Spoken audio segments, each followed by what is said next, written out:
es una oportunidad también para aprender acerca de esa práctica. Ahora, de hecho, con el estudio de las neuronas espejo, esto queda aún más, la idea queda más fortalecida incluso desde las neurociencias, ¿no?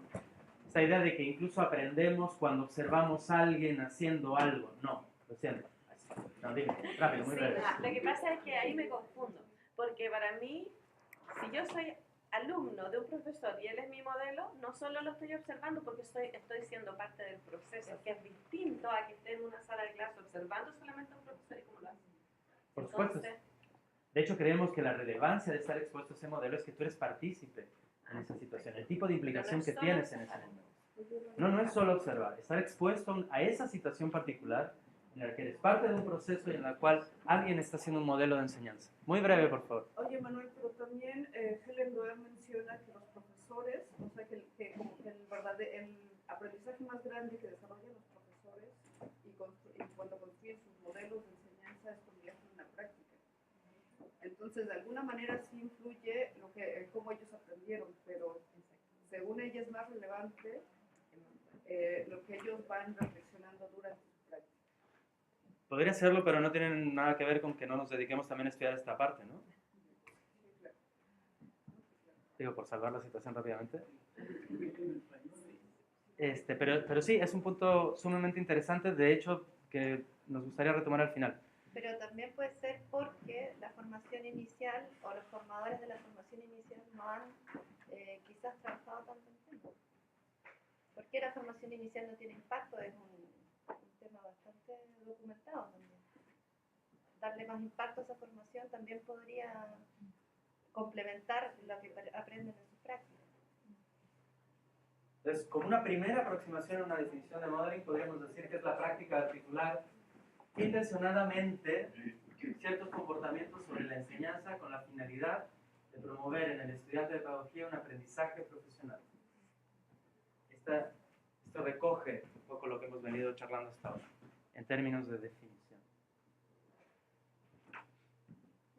Sí, respecto a la ENA, autores han definido 4 tipos de modeling, son los más documentados al interior de la literatura en este campo.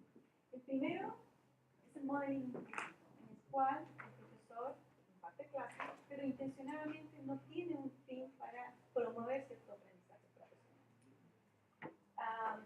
Generalmente, algunos autores dicen que es lo que más comúnmente ocurre al interior de la sala de clase. Y el efecto no tiene porque para el estudiante no existe claridad sobre lo que está modelando el formador en este caso. No existe claridad. Como no tiene claridad, por lo tanto no puede identificar esto. Un segundo tipo de modeling ya es el explícito, en el cual hay un proceso elaborado intencional. Y esto implica tener claridad qué se va a modelar y cómo se va a modelar. Esa es como la base del modelo. Y estrategias que se utilizan son, por ejemplo, el pensamiento en voz alta, en la cual el formador, cuando imparte clase, comenta en voz alta las decisiones pedagógicas que está realizando al tomar ciertas estrategias, por ejemplo. Otra forma es hacer metacomentarios, que por ejemplo estamos enseñando y yo me detengo y hago un metacomentario respecto a lo que está sucediendo en el aula para que el estudiante pueda informarse y tomar atención de esos elementos que son propios en esa situación en particular. Un tercer tipo de modeling que tiene relación con un explícito, la diferencia es que está orientado al aprendizaje del estudiante. Y para estos estudios es importante no solo modelar intencionadamente una conducta, sino que el estudiante tome esa información y desarrolle su propio modelo de enseñanza. Y esto es bien interesante porque no es solo entregar tips sobre enseñanza, sino que el estudiante realice como una atención teórica, tome ese conocimiento y lo vaya adaptando a su propio estilo de enseñanza que va a impartir cuando ejerza en la sala de aula escolar. Y un cuarto tipo de modeling, que es desarrollado especialmente por Russell, es vincular buenas prácticas de enseñanza con elementos que sustentan teóricamente dicha práctica. Y en el fondo realmente hay una gran discusión dentro de los programas de formación que no se vincula a teoría y práctica. Esta es una forma de hacerlo de manera intencionada, relacionando cómo dicha práctica tiene un sustento teórico y cómo eso se articula o se adapta en el sistema escolar. Esos son como los 4 más comunes desarrollados al interior de la literatura. Si observan, emerge esta idea de loop a la que hacía referencia Arturo. No solo es enseñar, sino volver la enseñanza el objeto de reflexión y por lo tanto el objeto de enseñanza otra vez, ¿no? Dar una nueva vuelta de tuerca. ¿Podría decir algo? Sí. Aquí, justamente cuando Raimundo y Sergio hacen estudio de clase en la formación de profesores, tal puede devolverse el eje. Están haciendo la cuarta. Están vinculando buenas prácticas de enseñanza con la teoría.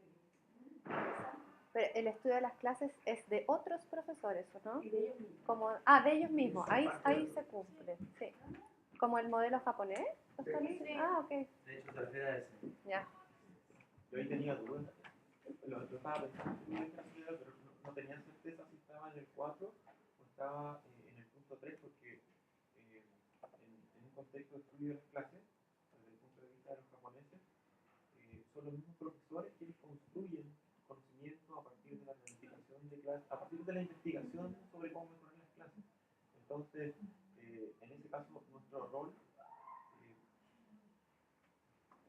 a veces va variando. Por ejemplo, mi rol usualmente tiene que ver con ser parte del grupo. Entonces decido ser un profesor más. Entonces, ¿y en qué categoría caería esto? Pero eso cae en la cuarta. Porque tú no te escoges tus conocimientos para hacer esa... Claro, pero también se toman decisiones respecto de no influir, por ejemplo, en la decisión final, sino que uno aporta, pero la decisión finalmente es del equipo que está planificando la clase. Perdón, pero es el estudio de la clase de los otros. Sí, por eso que es la cuarta. Bueno, podríamos hilar más fino y también, por hablar de mis pocos tal vez conocimientos del estudio de clase, pero tendríamos que pensar en qué sentido quién está jugando qué roles, ¿no? En una situación de estudio de clase, que es una actividad bien compleja, ¿no? Pero bueno, sin hilar tan fino a lo que se refiere a esto, si pensamos en la clásica aula, donde un formador de docentes, de profesores, está enseñando a enseñar, estamos pensando en que ese profesor aproveche su condición de modelo para poder atar cabos entre lo que está modelando como práctica docente y de dónde proviene eso en relación con las teorías que sustentan su propia práctica. Es volver su propia actividad docente objeto de reflexión a partir del cual abordar el objeto de aprendizaje, que es la enseñanza misma. Esta es la moraleja de la cuestión, ¿no? Esta cosa que va sobre sí misma, ¿no? Manuel, ¿esa teoría es formal? ¿Cuál? ¿Es formal, explícita? ¿Podría ser una teoría explícita? El 2, 3 y el 4 son explícitos. O sea, la idea es que en este caso, bueno, a ver, es que el ejercicio que hacíamos antes pretendíamos decantar algunas cuestiones que ustedes detectaran. Pero bueno, no lo hemos logrado hacer, pero déjenme abordar las que nosotros detectamos. Y una de ellas tiene que ver, hay tres cuestiones que nosotros encontramos como componentes relevantes o que nos interesa, digo que las otras no lo sean, pero que nos interesa incorporar en nuestro replanteamiento del modelo. Una tiene que ver con la intencionalidad, es decir, hablar de cómo el profesor de manera intencionada decide utilizarse a sí mismo como modelo dentro de la clase, de manera planificada, para promover la reflexión y el aprendizaje de la enseñanza misma, ¿no? Eso estaría en este eje. Y es un eje direccionado porque pensamos que se puede avanzar en ese camino. Hubo un empate, así que decida. Perdón, Manuel, pero cuando escucho me parece que es muy central el profesor ahí. Sí, eso quería hacer yo. Bueno, déjense ir. No, tú estás pensando en la universidad, en un centro de formación. Estás pensando en el aula. Está pensando en el formador. Estoy pensando en el formador. Sí, Bueno, a ver, es que estamos pensando en una práctica del formador. Entonces, está centrado en el formador porque es del formador. Pero, algo que nos parece, pero eso iba para más adelante, es que creemos, al menos en la literatura, que hay poco énfasis en el rol co-constitutivo, tanto de los estudiantes que están ahí, como de los colegas que tal vez no están en el aula, pero que de repente son partícipes de la creación de una cultura docente particular. Entonces, vamos hacia la, no voy a decir descentración porque está muy cargada, pero hacia la no centralidad del profesor. Pero déjame avanzar en ese sentido. Pero ahora estamos pensando en la práctica de un profesor, así que si nos sentamos en el profesor, es también para observar lo que el profesor hace o puede hacer. ¿Entienden? Y otro elemento que nos parece relevante es la explicitación. Es decir, el profesor puede en un momento dado dentro del aula hacer explícitos esos elementos que ha considerado, por ejemplo, para diseñar su propia enseñanza. Y hacer de ese diseño el objeto de la reflexión en ese momento en el aula.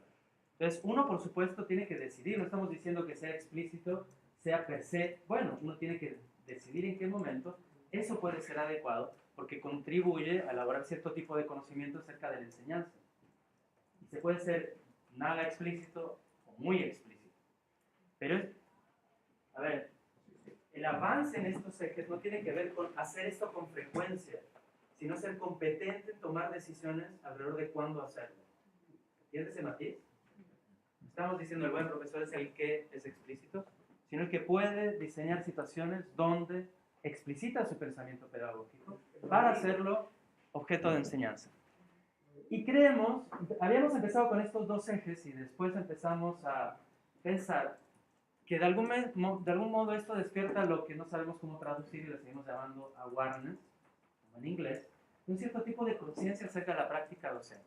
La awareness tiene que ver también con el estar alerta, con el poder reaccionar de ciertos modos. Yo diría que ser consciente no es una buena traducción al castellano de la palabra. Siempre he tenido este problema. Arturo parece querer decir algo al respecto. No, pero que dos palabras, después lo podemos ver después. Modeling tampoco la han traducido. No. Modeling también decidimos conservarla. También en atención a que el público hoy está muy maleado por la palabra modelado. Y decidimos mantenerla, Pero la educación lo usa mucho. porque en todo caso en la literatura es muy incipiente en castellano. Así que hemos decidido mantener por ahora el inglés, ¿no? Y después, de hecho, se nos ocurrió, bueno, podríamos identificar distintos cuadrantes.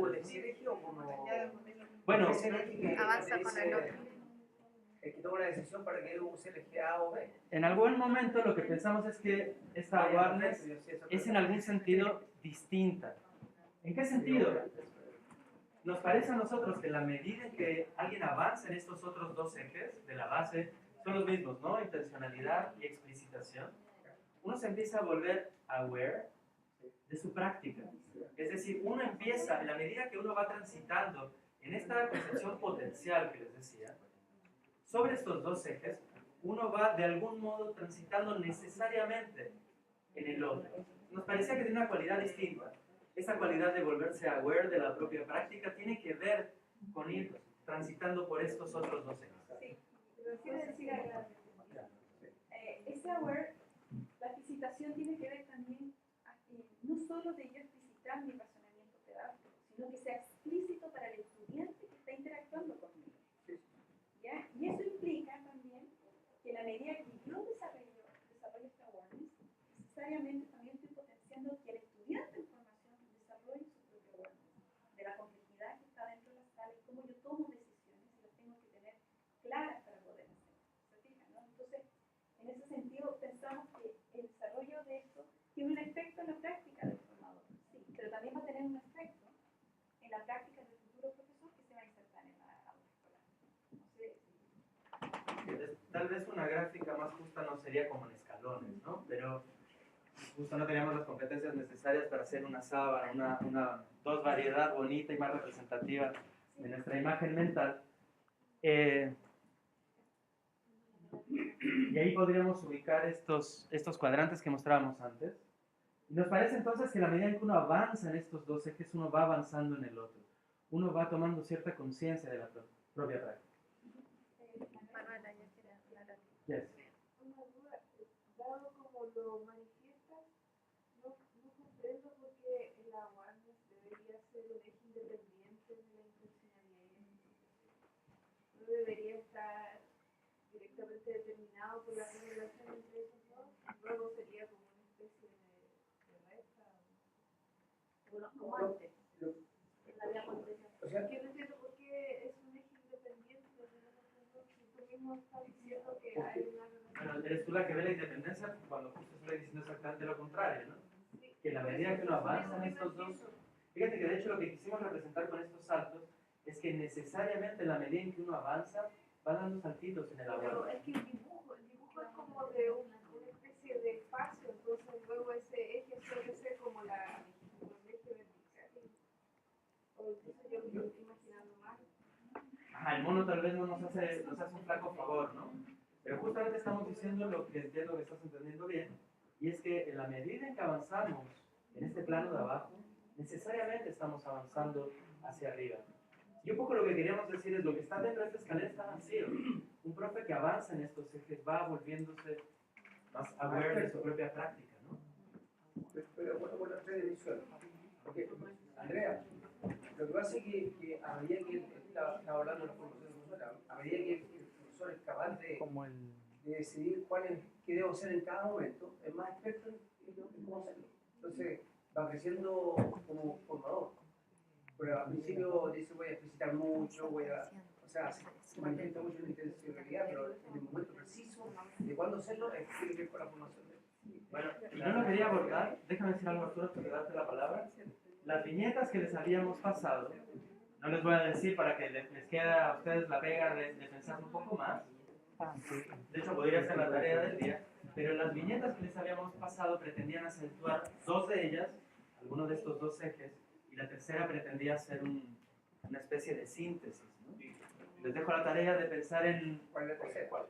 en cuál es cuál, ¿no? Se nos acaba el tiempo, así que queremos cerrar con esta. No sé si les cedo. Sí. Bueno, dentro de estos tres también hay cuatro elementos que para nosotros nos parecen fundamentales. Tiene que ver con que el móvil se desarrolla en colaboración, en lo que hablamos. La práctica de enseñanza es una práctica interactiva, y en este sentido es una interacción con un estudiante situado en una sala de clase. Pero no solo con este estudiante, sino también con los formadores que forman parte de esta comunidad y que también trabajan e interactúan entre ellos. De hecho, pensamos que el móvil se debiese desarrollar en colaboración con otros formadores, porque en la medida para ser aware, uno necesita también de una práctica reflexiva que debe ser compartida con un otro para poder tensionar y empezar a construir conocimiento acerca de la enseñanza o de la enseñanza. Y esto implica trabajar de manera, cuando trabajamos el modeling en colaboración, implica trabajarlo de manera conjunta con los distintos formadores de la comunidad educativa, en este caso el programa de formación. Y esto precisa un lenguaje profesional común acerca de cómo uno modela, porque en la literatura se ha observado que en general el profesor, cuando los formadores empiezan a interactuar, no existe un lenguaje común, consensuado, que nos permita comunicar claramente lo que estamos modelando y cómo lo estamos modelando. Y eso ha sido como un gran reto. En la medida que dentro de la comunidad educativa se logre conversar, podemos ir incluyendo estudiantes en formación, va a ser posible desarrollar este lenguaje profesional que va a contribuir en el desarrollo de esta área temática. No sé si queda algo más también. No, justo lo único que quisiera acentuar es la crítica que nos hizo Sole, que me parece justa, que de hecho es parte de nuestra idea. No creemos que esto sea algo que está centrado en el profesor, sino creemos que es parte de comunidades de prácticas donde intervienen también los estudiantes, los colegas profesores. También tenemos que pensar en las escuelas donde estos futuros profesores de matemáticas van a desarrollarse. Y podemos extender a agentes sociales, ¿no? Nos parece que esta práctica de modeling, tal como la estamos proponiendo, debe integrarse en el desarrollo de culturas docentes más inclusivas, donde la reflexión acerca de la práctica profesional se integre como una parte constitutiva de la práctica misma de ser profesor, ¿no? Nos parece que eso se puede enfocar de una manera estructurada desde la idea del modeling. Esa es la tercera dimensión. Esa es la cuarta. La cual. Ahora la tercera. La conciencia. La conciencia, claro. ¿No querías decir? Sí, sí. Ah, no, primero. Sí, no, es que me llama súper interesante lo que han presentado. Lo felicito, pero me llama la atención porque los ejes que ustedes plantean, esos conceptos involucrados, los tres son como muy generales, muy amplios. Alguien podría mirarlo y entender cualquier otra cosa distinta a lo que ustedes han planteado. Y me queda muy relegado lo que me llamó la atención porque, bueno, siempre me llama mucho la atención, me interesa mucho la relación teoría y práctica. Y que eso es como fundamental, pero que en ese modelo no sé cómo se observa y no se explicita. Y dar esas tres palabras, yo podría decir ahí, ¿dónde está la teoría y la práctica? Que es tan importante según lo que ustedes plantean ahora. Se ve en eso. a lo mejor no lo entendían. O sea, yo por contestar rápidamente, veo eso como encajado en todo. O sea, esto lo que le llamamos intencionalidad y explicitación, entre otras cosas, tiene que ver con las conexiones que el profesor hace, por ejemplo, en la planeación de su clase, entre teoría y entre las decisiones que toma dentro de la clase. Volverlas explícitas es establecer esa conexión. Pero no es lo único tampoco, no es una actividad mecánica en ese sentido. A veces es más compleja y de hecho las viñetas pretendían como transmitir las complejidades estas de las decisiones que toma el profesor. Sobre eso, yo creo que un aspecto que tú puedes intencionar y ejecutar es el mismo. Uno de muchos más, dependiendo del foco que tú estás teniendo en las señales, en ese sentido. Pero, eso, hay como otro proceso. Tenemos que ir cerrando, chicos, pero Arturo y Andrea estaban pidiendo la palabra. Pero bien cortito. Awareness se traduce más como darse cuenta, porque en realidad tiene algo de vigilancia. Sí, va a estar Alerta, atento. ¿no? A mí me decir alerta. Y sí, estar alerta, esa es la raíz, una raíz de, bueno, muy antigua. Y la otra cosa es que aquí ustedes dicen no quiero usar modelar, pero eso es modelar. Lo que se hace en matemáticas normalmente es modelizar. Eso corresponde a hacer la parte teórica. La RAE lo conocen como modelizar, esto es la parte más teórica, y modelar es como el modelo. Que modelan la cosa, modelan su vida que hacen, ¿no? Y tercero, se han castigado a todos los niños que son didactas, porque no hay programa didáctico. Es que la matemática, ya vamos a hablar, vamos a sacar todos los datos. Yo tengo los datos de la participación. Lea. Que en relación a lo que señalaba recién, creo que estoy de acuerdo con eso, porque cada uno de los ejes incluye distintos aspectos, pero todos esos aspectos comparten una cualidad común, y es que tiene una naturaleza meta. Siempre es en relación a, se estudia un objeto de estudio, es como una relación más desde arriba, sí. Pero claro, manifestar algunos de esos aspectos principales de cada uno de sus ejes, yo creo que contribuiría a la comprensión. Bueno, y fíjense que lo que queríamos hacer y no logramos a partir de las viñetas era justamente nutrirnos de ustedes. ¿Cuáles son los aspectos que ustedes encontraban en esas viñetas que fueran interesantes? De hecho, lamentablemente El ejercicio estuvo súper bueno porque de hecho sin ver esto, ¿sí o no? Que mencionamos varios, bueno, eso de la vigilancia no, pero sí la explicitación y la intencionalidad, eso sí lo advertimos. Tal vez visto que tienen que hacer la tarea, pues les vamos a dejar una tarea en relación con eso. Mándala por Bueno, por ahí hay algo de bibliografía. Habrá oportunidad, yo trabajo aquí y sigo en este equipo, así que habrá oportunidad de profundizar luego en otras ocasiones. Esto es lo que estamos haciendo ahora. Hay una investigación ahí, más concreta en relación con esto, que no les hemos contado aún nada. Quedará para otra ocasión. Y nada, gracias. No faltó la publicación de...